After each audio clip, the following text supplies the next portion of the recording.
Ce lundi 25 juillet, Linda Lemay célèbre son 56e anniversaire. L'occasion de revenir sur son histoire d'amour avec Laurent Gérard, et surtout, sur les raisons de la fin de cette belle romance. C'est en 1999, avec l'album Live que le public français découvre Linda Lemay. Si la brillante et drôlatique chanteuse québécoise fête ses 56 ans ce lundi 25 juillet, elle est alors un ovni chantant débarqué tout droit du Canada. La France est aussitôt sous son charme, et la belle rencontre dépassera la sphère musicale.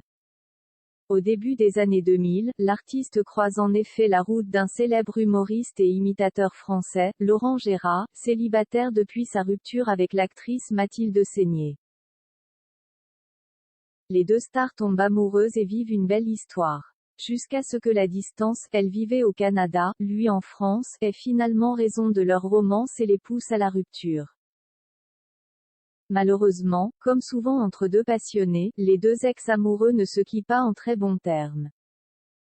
Au point que la chanteuse rende ses affaires à l'humoriste. Par la poste, comme elle l'a expliqué à nos confrères de Closer.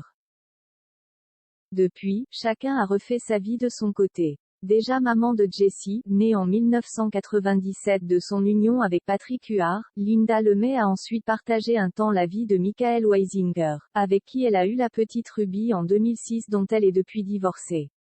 Une maman comblée, fière de sa progéniture, Linda Lemay lui a dédié l'album Haute Mer, sorti le 7 mai 2021. Elle a choisi d'y évoquer sa vision de la maternité et de l'éducation. Je ne suis pas autoritaire, mes filles le sont plus que moi. Les enfants sont capables d'être de très bons conseils, c'est bon d'être à leur écoute.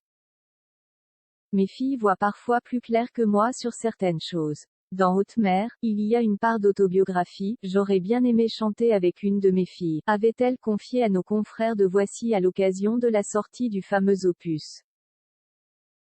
Si Linda Lemay n'a pas encore concrétisé son projet de partager la scène avec ses filles, nul doute qu'elles n'ont pas dû manquer de lui souhaiter un bel anniversaire. Peut-être même en chantant.